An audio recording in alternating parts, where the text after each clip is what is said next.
الف اللہ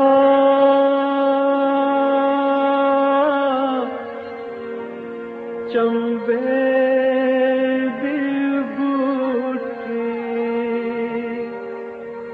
میرے من وچ مرشد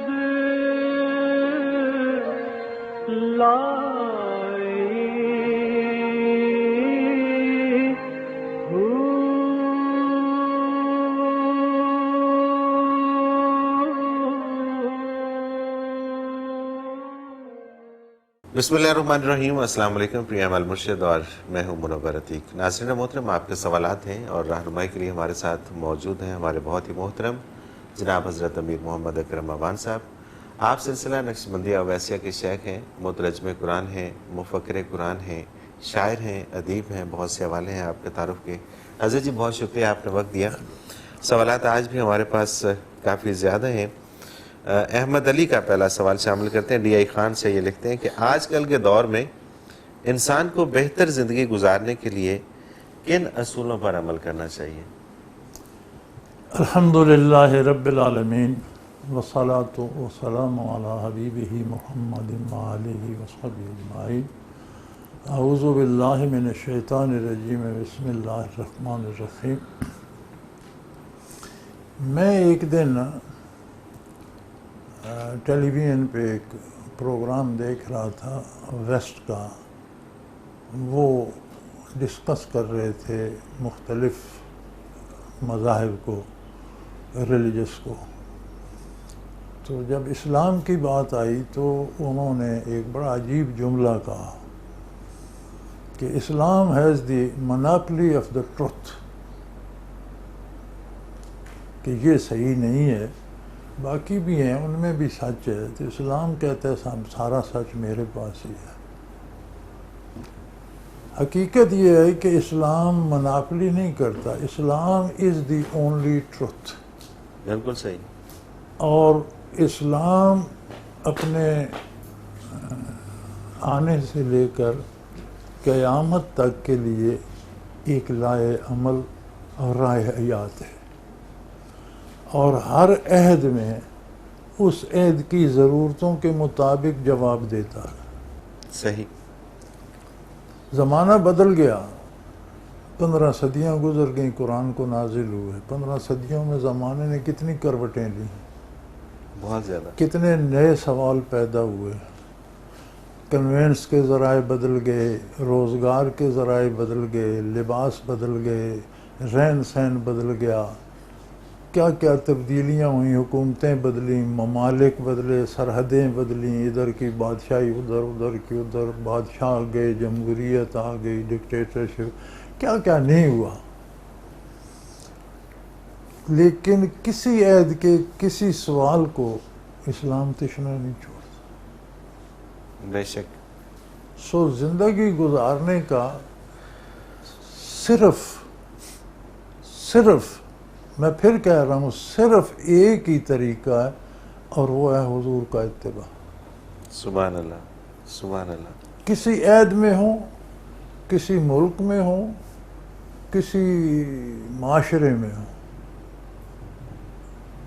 ہر وقت کی ہر ضرورت کا جواب اسلام کے پاس ہے، رہنمائی اسلام کے پاس ہے۔ اس لیے یہ دین پوری دنیا کے لیے ہے اور قیامت تک کے لیے ہے۔ اگر کسی زمانے کے سوال کے جواب اسلام کے پاس نہ ہوتے تو پھر نئی کتاب نازل ہوتی۔ بالکل صحیح۔ پہلے بھی آسمانی کتابیں بھی نازل ہوئیں، صحیفے بھی آئے، وہ ایک قوم کے لیے ہوتے تھے صحیفے، نبوت ایک قوم کے لیے ہوتی تھی، دوسری قوم میں دوسرا نبی آ جاتا تھا، تیسری قوم میں تیسرا، ایک وقت میں کئی نبی دنیا پہ ہوتے تھے۔ وہ دنیا اور تھی، ماحول اور تھا، معاشرہ اور تھا۔ اللہ جل شانہ ضرورتیں بعد میں پیدا کرتے ہیں، اسباب پہلے پیدا کر دیتے ہیں۔ صحیح، بالکل ٹھیک۔ اولاد کب جا کر ہوتی ہے؟ ماں کی چھاتیاں پہلے آ جاتی ہیں۔ صحیح۔ اولاد کب جا کر ہوتی ہے؟ باپ جب پیدا ہوتا ہے تو اس میں وہ صلب اور محفوظ رکھنے کی اور وہ ساری استعداد موجود ہوتی ہے، وہ کام جا کر وقت پر ہوتا ہے۔ اسلام چونکہ نزول سے لے کر قیامت تک کے لیے دین ہے، اب ہر عید، ہر معاشرے، ہر ملک، ہر قوم، ہر حالت میں اسلام کے پاس آپ کے سوال کا صحیح جواب موجود ہے۔ بالکل ٹھیک۔ اور آپ اگر بہترین زندگی گزارنا چاہتے ہیں تو اس کا ایک ہی اصول ہے کہ حضور اکرم صلی اللہ علیہ وسلم کا دامن تھام لو، جو کہتے ہیں وہ کرو، جہاں سے روکتے ہیں وہاں رک جاؤ۔ سبحان اللہ، سبحان اللہ۔ سیدھا سیدھا قرآن نے بتایا فما آتاکم الرسول فخذوہ، جو حضور عطا فرمائے قبول کر لو، وما نہاکم عنہ فانتہوا، جہاں سے روکنے رک جاؤ۔ بالکل صحیح، بالکل ٹھیک۔ اگلا سوال حضرت شامل کرتے ہیں، معظم ہے لاہور سے، یہ کہتے ہیں کہ حرام رزق اور حلال رزق میں کیا فرق ہے؟ اللہ اللہ اللہ، بھئی گزارش یہ ہے کہ بکرا حلال ہے، ذبح ہو جاتا ہے، کتا حرام ہے۔ فرق اتنا ہے کہ آپ کتا کھانا چاہیں گے کبھی بھی نہیں۔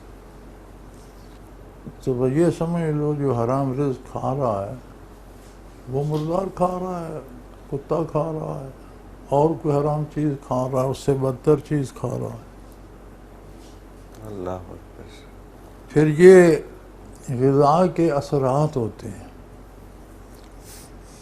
غذا سے سارا وجود، اس کے باڈی سیلز بنتے ہیں، جو باڈی سیل حرام سے بنتے ہیں وہ بھلائی قبول نہیں کرتے، سوچیں مسخ ہو جاتی ہیں، کردار مسخ ہو جاتے ہیں، اور ایمان چلے جاتے ہیں۔ نبی علیہ الصلوۃ والسلام نے فرمایا کہ کوئی شخص بڑے دور سے آئے گا، پریشانی اس کے حلیے سے، کپڑوں سے، لباس سے، بال الجھے ہوئے ہوں گے، سفر کی تھکاوٹ اور گرد اٹی ہوگی، بڑے سفر کر کے بیت اللہ شریف پہنچے گا اور بڑے درد سے پکارے گا لبیک اللہم لبیک، اے میرے مالک میں حاضر ہوں۔ فرمایا اسے کوئی جواب نہیں آئے گا۔ یا رسول اللہ، اتنے دور سے آئے گا، اتنی سعودتیں اٹھا کے آئے گا، اتنے درد سے پکارے گا؟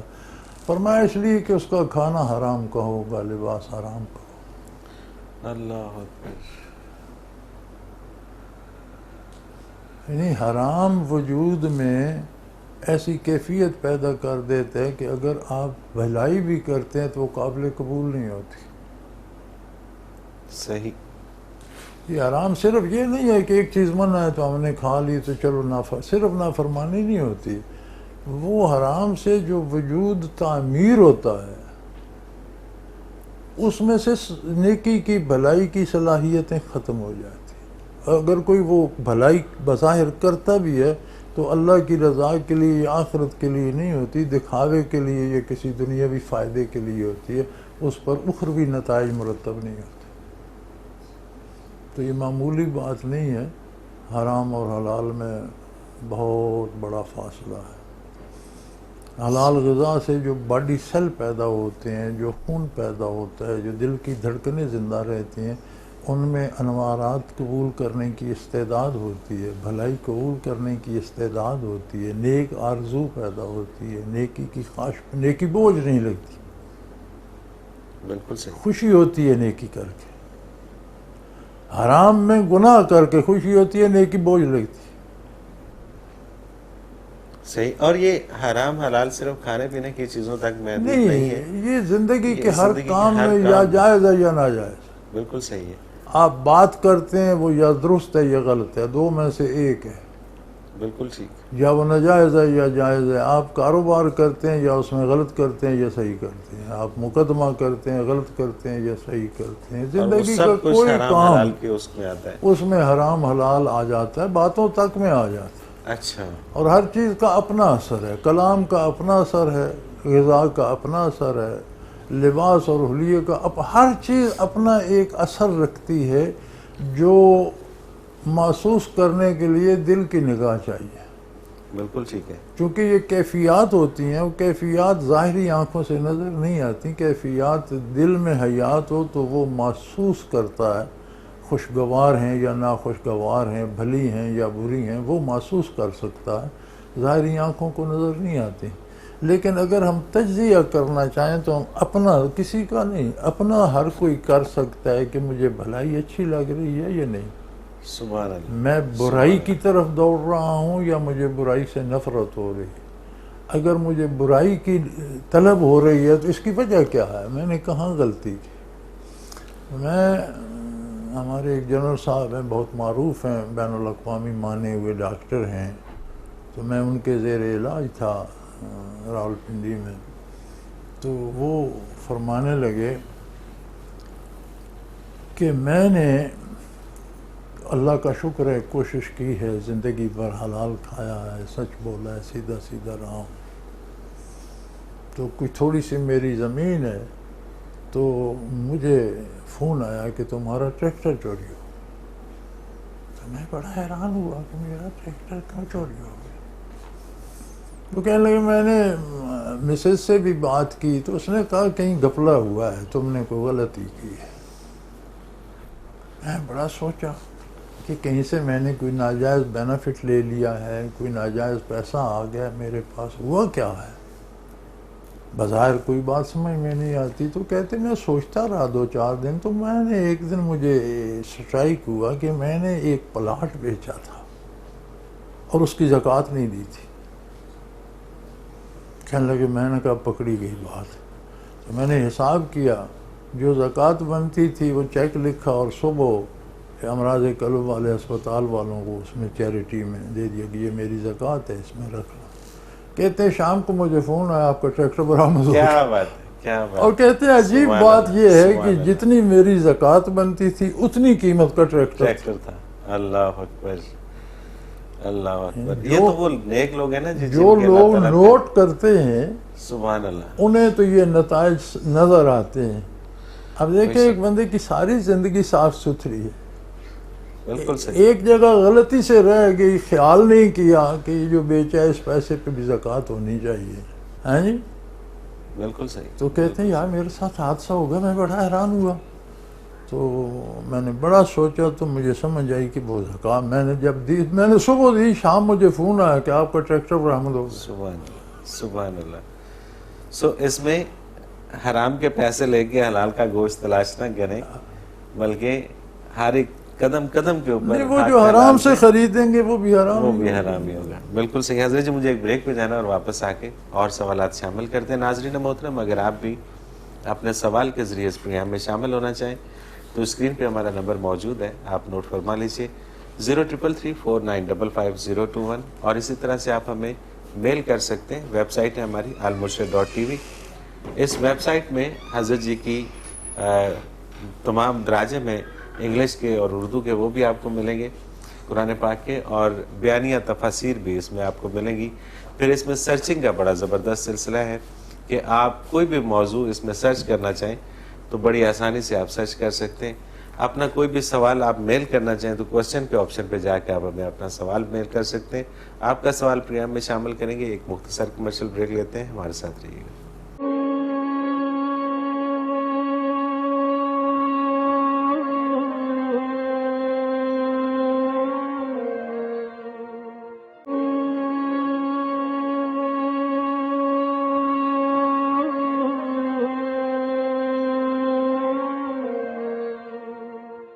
پروگرام میں ایک بار پھر خوش آمدید ناظرین محترم. آپ کے سوالات اور رہنمائی کے لیے ہمارے ساتھ موجود ہمارے بہت ہی محترم جناب حضرت امیر محمد اکرم افغان صاحب. حضرت جی اگلا سوال شامل کرتے ہیں. روشن علی ہیں گوٹکی سے. سگریٹ کے حوالے سے رہنمائی فرمائیے گا کہ شریعت کے مطابق حرام ہے یا حلال ہے، کیا ہے؟ سگریٹ یا تمباکو پینا جو ہے، یہ جو طبی طور پر جو بتایا جاتا ہے کہ صحت کے لیے مضر ہے، ٹھیک ہے، اور شرعاً اس میں کوئی حرمت نہیں ہے.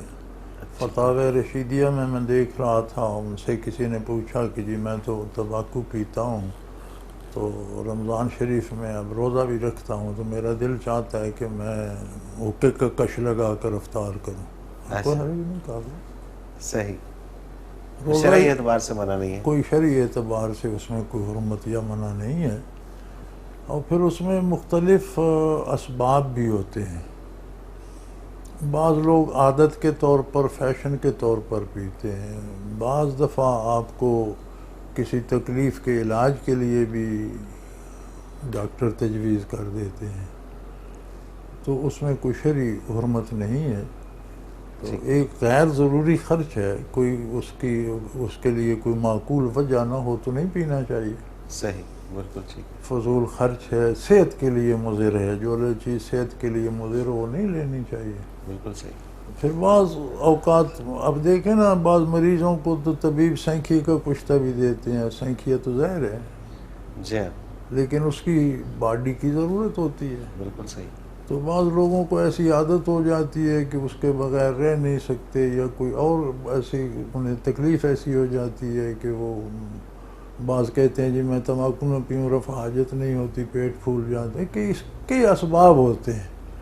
تو وہ ایک الگ بات ہے. بالکل صحیح، بالکل صحیح. ویسے نامناسب ہے صحت کے لیے ظاہر ہے جتنا اجتناب کیا جتنا اجتناب کیا جائے. ایک فضول غیر ضروری خرچ بھی ہے. بالکل صحیح. اگلا سوال حضرت جی شامل کرتے ہیں عادل خالد سیال، یہ سوئزی لینڈ افریقہ سے. یہ کہتے ہیں حضرت جی آپ کا پروگرام بہت شوق سے دیکھتا ہوں، انتہائی معلوماتی پروگرام ہے. میرا سوال یہ ہے کہ میرے گھر والے ایک پیر خانے سے بیعت ہیں، میں بھی اسی پیر خانے سے بیعت تھا، مگر میں نے اپنی پوری زندگی میں اس پیر خانے سے کوئی برکات نہیں دیکھی، سو میں نے اس پیر خانے کو چھوڑ دیا.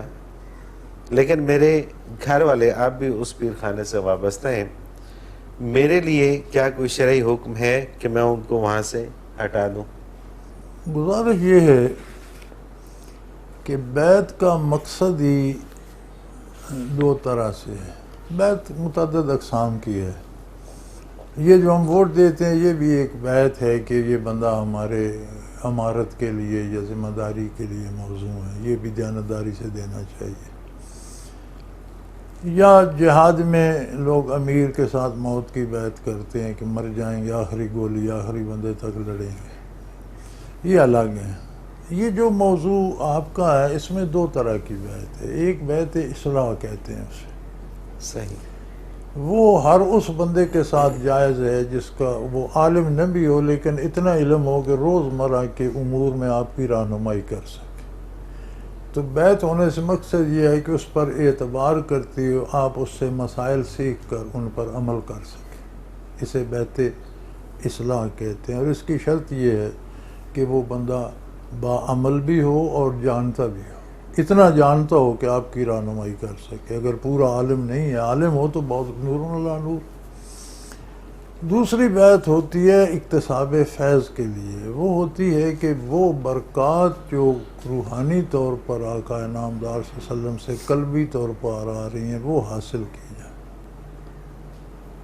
وہ تو میرے خیال میں معاشرے میں انکاہ ہے، لوگ اسے جانتے بھی نہیں، کسی کو اس کی طلب بھی نہیں. ہم نے پیروں کی بجائے مرشدوں کی بجائے بت بنا لیے ہیں. ہم یہ سمجھتے ہیں کہ یہ ہماری دنیاوی ضروریات پوری کریں گے، حالانکہ اس کے ساتھ پیر کا مرشد کا ہماری دنیا سے کوئی زیادہ سے زیادہ وہ بھی دعا کر سکتا ہے. اس سے زیادہ کیا کر لے گا؟ وہ خود محتاج ہے، دنیا اس کی بھی اپنی بھی ہے، صحت بھی ہے، بیماری بھی ہے، سب کچھ اس کے ساتھ بھی ہوتا ہے. تو یہ جو بیعت ہے اگر یہ اصلاح کے لیے ہے تو یہ بھی برائی سے روک کر اچھائی پر لانے کا جو حکم کرتا ہے، آپ کو بتاتا ہے وضو کا طریقہ یہ ہے، نماز کا طریقہ یہ ہے، اس کے اوقات یہ ہیں، حلال حرام یہ ہے، رشتوں کی اہمیت یہ ہے، زندگی کے مسائل کی رہنمائی کرتا ہے. الحمدللہ. اگر آپ برکات چاہتے ہیں تو وہ ظاہری بیعت سے نہیں ملیں گی، وہ کسی ایسے بندے کو تلاش کرنا پڑے گا، چونکہ یہ موروثی علم ظاہر بھی تو موروثی ہے نا، نسل بعد نسل آ رہا ہے. کیفیات باطنی بھی موروثی ہیں. علم ظاہر عام بہت سے لوگوں نے حاصل کیا، کیفیات باطنی والے کم لوگ رہے. قیمتی چیز تھی، خوش نصیبوں کو ملی. تو اس کے لیے کوئی ایسا بندہ چاہیے جو فنا فی الرسول تک مراقبات کرانے کی استعداد رکھتا ہو، خود ہی نہ ہو، دوسرے کو بھی کرانے کی استعداد رکھتا ہو. اس سے وہ بیعت کی جا سکتی ہے برکات کے حصول کے لیے. بالکل صحیح. تو یہ چیزیں تو آج انکاہ ہو گئی ہیں. ہم نے تو پیروں کو بت بنا لیا، جیسے غیر مسلم بتوں کے سامنے نظر نیاز کر کے خواہشات پوری کرنا چاہتے ہیں.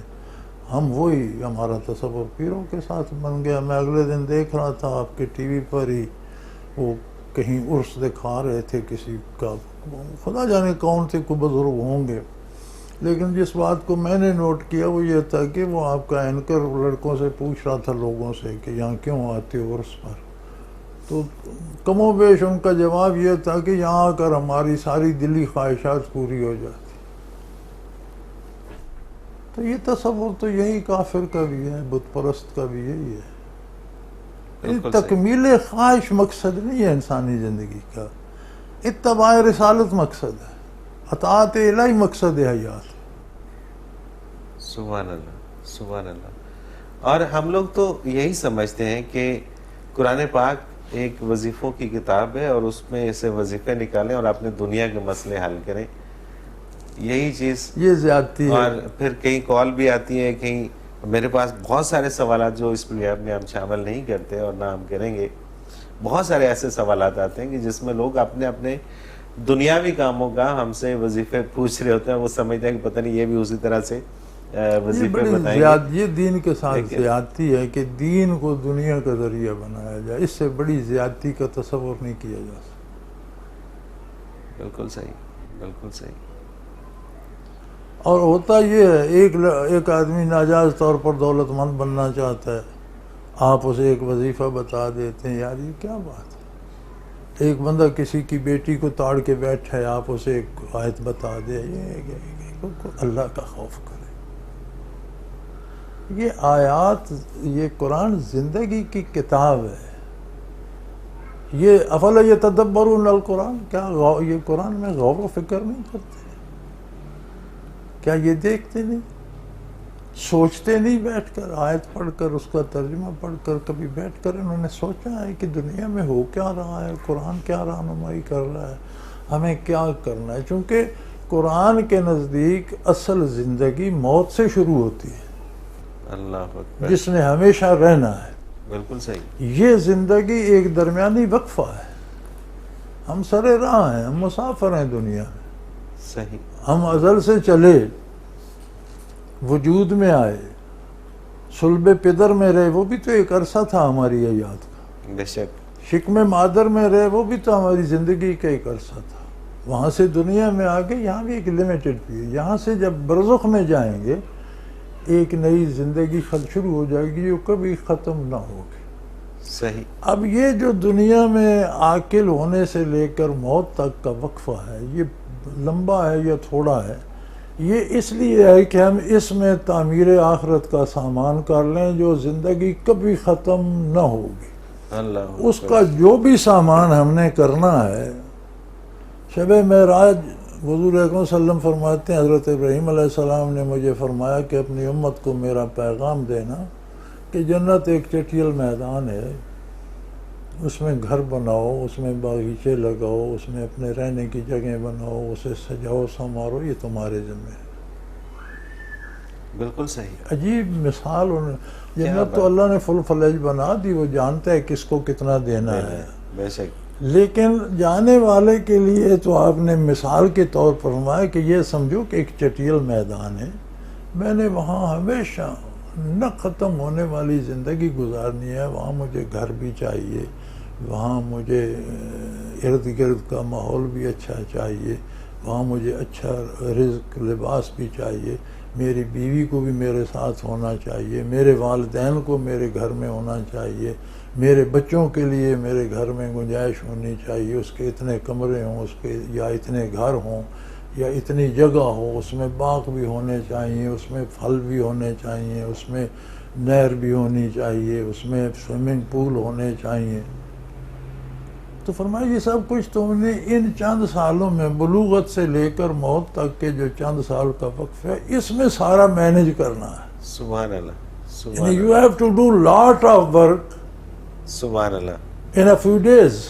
سبحان اللہ، اس تھوڑے وقت میں تمہیں اتنا کام کرنا ہے کہ جس سے پھر تم نہ ختم ہونے والی تو آدمی کے پاس فرصت کب ہے خرافات کی؟ صحیح بات، صحیح بات، ٹائم بھی بہت شارٹ ہے، اور اگر اس کانسیپٹ کو انسان سمجھ جائے، بندہ تھوڑی دیر سوچے نا جی، بیٹھ کے غور کرے، ہر ایک قبر میں جا رہا ہے، صحیح بات، وہاں کیا ہو رہا ہے؟ فرعون بہت بڑا بادشاہ تھا، بڑی طاقت تھی، بڑی دولت تھی، بڑی فوج تھی، ارد گرد کی حکومتیں اس کے نام سے کانپتی تھیں، ذرا کسی سے لغزش ہوتی تو چڑھ دوڑتا تھا اور تباہ و برباد کر دیتا تھا، حکومتیں بھی لرزتی تھیں۔ ہوا کیا؟ اللہ کے نہیں فرماتے ہیں اغرقوا فادخلوا نارا، غرق تو سمندر میں ہوا، پہنچ آگ میں گئے۔ اللہ اکبر۔ پھر قرآن فرماتا ہے النار یعرضون علیہا غدوا وعشیا، ان پر صبح شام تازہ آگ جہنم کی بھیجی جاتی ہے۔ قاہرہ کے عجائب گھر میں پڑا ہے، لیکن دوزخ کی آگ صبح شام نہیں بھیجی جاتی ہے۔ تو کیا اس بادشاہی سے، اس حکومت سے کیا کمایا؟ کچھ بھی نہیں، بالکل ہمیں بھی ہمیشہ رہنا ہے۔ الحمدللہ اللہ نے ہمیں بڑی آسانیاں دی، اپنا ذاتی کلام 30 پارے عطا فرما دیا، اپنے حبیب صلی اللہ علیہ وسلم کی رہنمائی، اتنا بڑا استاد، اتنا کریم، رحمت للعالمین، سبحان اللہ، سراپا رحمت کائنات کے لیے، پھر آسانی دے دی، جو بھی کر چکے ہو بعد آ جا، توبہ کر لو، سارے یبدل اللہ سیئات حسنات، یار میں اتنا کریم ہوں، تم نے برائیاں کی ہیں، میں تمہیں نیکیوں کا ثواب دوں گا، توبہ کر کے آ جاؤ۔ سبحان اللہ، سبحان اللہ، اللہ اکبر۔ کیسی عجیب بات ہے کہ یبدل اللہ سیئاتہم حسنات، قرآن کہتا ہے، اللہ فرماتا ہے میں تمہاری برائیوں کے بدلے تمہیں نیکیوں کا ثواب دوں گا، بشرطے کہ توبہ کر کے آ جاؤ، آئندہ برائی سے باز آ جاؤ۔ سبحان اللہ، سبحان اللہ۔ کوئی ہم ایک دفعہ سبحان اللہ کہتے ہیں، اس میں جنت میں کتنی تعمیر ہوتی ہے ہم اندازہ نہیں کر سکتے۔ ہم ایک سجدہ کرتے ہیں، اس میں ہمارے لیے کتنی تعمیر ہوتی ہے ہم اندازہ نہیں کر سکتے۔ تو اس تھوڑے سے وقفے میں ہمیں وہ سارا کچھ بنانا ہے، ہمارے پاس فرصت کب ہے وقت ضائع کرنے۔ بالکل صحیح بات، بالکل صحیح۔ حضرت جی مجھے ایک بریک پہ جانا ہے، اور بریک سے واپس آ کے کچھ اور سوالات سے عمل کرتے ہیں۔ ناظرین محترم، اگر آپ بھی اس پروگرام میں اپنے سوال کے ذریعے شامل ہونا چاہیں تو اسکرین پہ ہمارا نمبر موجود ہے، آپ نوٹ فرما لیجئے 033349555021، اور اسی طرح سے آپ ہمیں میل کر سکتے ہیں almurshid.tv کی ویب سائٹ پہ جا کے کوسچن کے آپشن میں جائیے، اور وہاں سے آپ اپنا کوئی بھی سوال ہو ہمیں بھیجیے، ہم آپ کا سوال اس پروگرام میں شامل کریں گے۔ almurshid.tv میں حضرت جی کے قرآن پاک کے ترجمے انگلش میں اور اردو میں موجود ہیں، بیانیہ تفاسیر موجود ہیں، اور سرچنگ کا بڑا اچھا سسٹم موجود ہے، آپ اس کو وزٹ کیجیے، اور ہمارے جتنے بھی گزشتہ پروگرام ہیں المرشد کے، یہ بھی آپ کو almurshid.tv میں مل جائیں گے۔ ایک مختصر کمرشل بریک لیتے ہیں، حاضر ہوتے ہیں، ہمارے ساتھ رہیے۔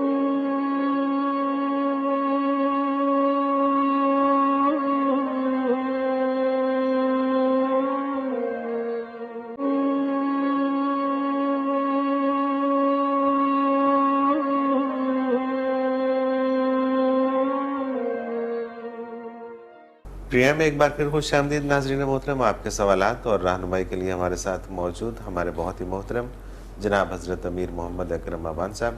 حضرت جی اگلا سوال پروگرام میں شامل کرتے ہیں، عابد میری لینڈ USA سے۔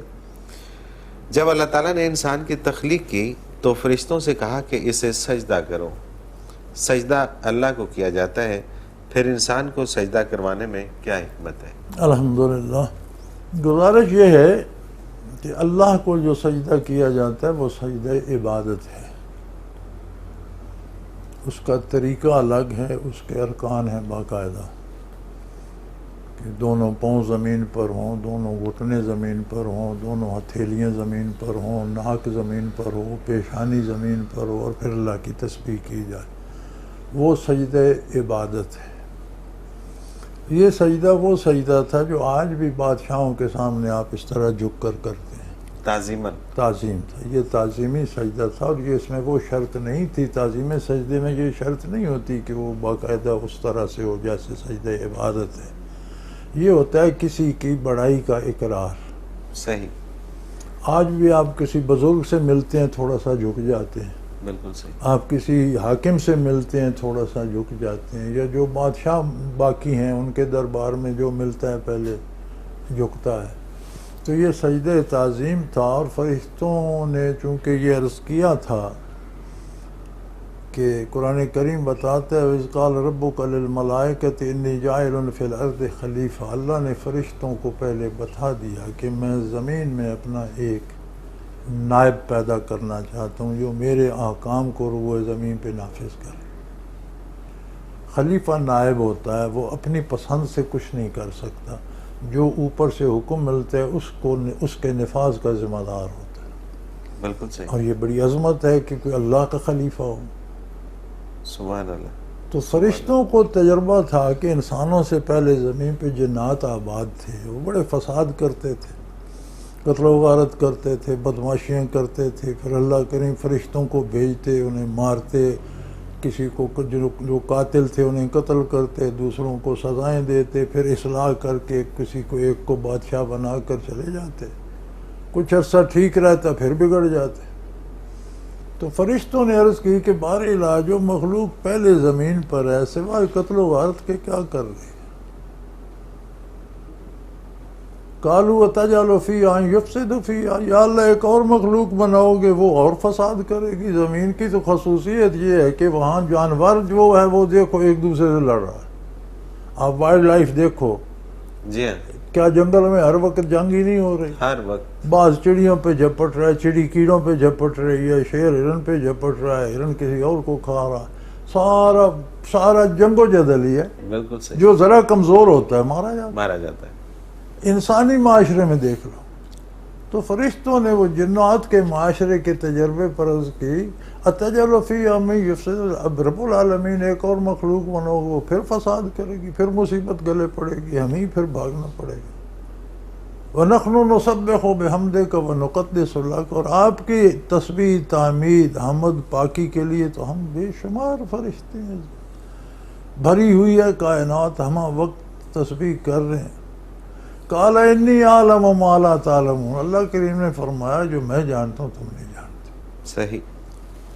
پھر انہوں نے آدم علیہ السلام کو تخلیق فرمایا اور علم آدم الاسماء کلھا، کائنات کے رموز و اسرار ان پہ انہیں تعلیم فرما دی۔ علم آدم الاسماء کلھا، ہر چیز کا نام اس کی خصوصیت کو اور اس کے فائدے اور نقصان کو ظاہر کرتا ہے۔ جب زہر کا نام آتا ہے تو آپ سمجھ جاتے ہیں کہ اس سے بندہ مر جائے گا۔ بالکل ٹھیک۔ آب شفا کا نام آتا ہے، زمزم کا نام آتا ہے، آپ سمجھ جائیں گے متبرک پانی ہے، صحت دے گا۔ صحیح۔ کسی کھانے کا نام آتا ہے، آپ اس کا ٹیسٹ معلوم کر لیتے ہیں، ذہن میں آ جاتا ہے، تصور میں آ جاتا ہے، اس کے اثرات معلوم کر لیتے ہیں۔ تو علم آدم الاسماء کا مطلب یہ ہے کلھا، کائنات میں جتنی چیزیں تھیں، روئے زمین پر جو کچھ تھا اس کی خصوصیات، ان کے اسماء، ان کے نام، ان کا استعمال، ان کا نفع، ان کا نقصان آدم علیہ السلام کو عطا کر۔ سبحان اللہ، سبحان اللہ۔ پھر فرشتوں سے سوال کیا بتاؤ یہ چیزیں کیا ہیں، ان کا استعمال کیا ہے؟ تو کہنے لگے یا اللہ ہمیں تو نہیں، جو آپ نے بتایا ہم وہ جانتے ہیں، یہ تو آپ نے ہمیں بتایا نہیں۔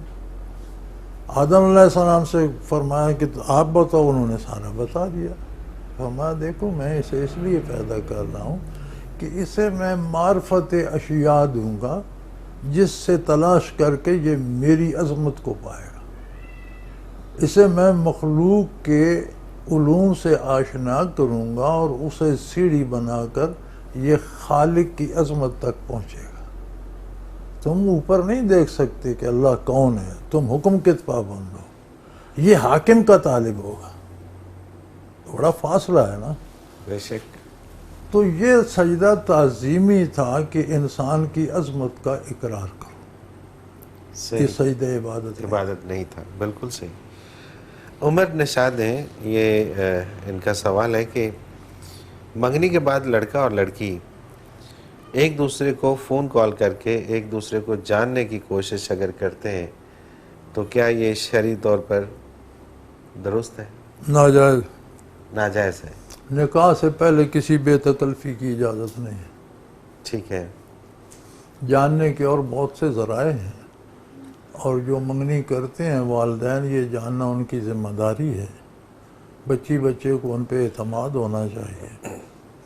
زیادہ سے زیادہ آج تو کیمرے کا دور ہے، بچی کو آپ تصویر دکھا سکتے ہیں، پہلے تو کیمرہ نہیں تھا تو یہ ہوتا تھا کہ اس کی جھلک دکھلا دیں، وہ بھی یہ نہیں کہ بے تکلف ملے، وہ بھی یہ ہوتا تھا کہ بچہ کسی فنکشن میں بچی پردے سے دیکھ لے کہ فلاں ہے، صحیح، اسی طرح بچی کی کوئی جھلک بچے کو دکھا دیں۔ آج تو کیمرے کا زمانہ ہے، اب تصویر دکھا سکتے ہیں، لائیو ویڈیو بھی دکھا سکتے ہیں۔ اس سے زیادہ بے تکلفی نکاح کے بعد شروع ہوتی ہے، نکاح سے پہلے جائز نہیں۔ صحیح، بالکل ٹھیک ہے، یہ مناسب نہیں نہ ہے کہ مناسب نہیں، حرام ہے، حرام ہے، حرام۔ اچھا کلی طور پہ حرام ہے یہ، حرام۔ صحیح، لیکن یہ تو اب ایک فیشن بن چکا ہوا ہے اور بعد اس میں کی یہ تو دیکھو، دھیان ہی نہیں رکھتا۔ حرمت شرعی تو فیشن بننے سے ختم نہیں ہوتی نا، یہ دو غلطیاں مل کر تیسری کا جواز پیدا نہیں کرتی۔ بالکل صحیح، بالکل اگر زیادہ لوگ غلط کر رہے ہیں تو غلطی کا جواز پیدا نہیں ہوتا، وہ غلط کر رہے ہیں، غلط غلط ہی۔ غلط غلط ہے، چاہے وہ جس بھی انداز سے اور اس کے نتائج بھی بھگت رہے ہیں، جی ہاں، اس کے ثمرات بھی بھگت رہے ہیں۔ یہ جو شروع میں بے تکلفیاں شروع ہو جاتی ہیں نا، یہ سارا چاہ نکاح سے پہلے ختم ہو جاتا ہے، شادی کے بعد لڑائی شروع ہو جاتی ہے اور نوبت طلاق تک جاتی ہے۔ بالکل ایسے ہی ہے، یعنی آپ کثرت کے اعتبار سے دیکھیں نا تو یہ جتنی ہوتی ہیں جنہیں آپ لو میرج کہتے ہیں، یہ تکمیل خواہش کی آرزو ہوتی ہے، اپوزٹ سیکس کی خواہش ہوتی ہے، مرد میں بھی عورت میں بھی۔ بالکل صحیح، تکمیل خواہش کی ایک طلب ہوتی ہے، جیسے بھوک لگے روٹی کی طلب ہوتی ہے۔ اب روٹی سے محبت کون سی ہے؟ پیٹ بھر جائے تو خواہ باقی کتے کو ڈال دو۔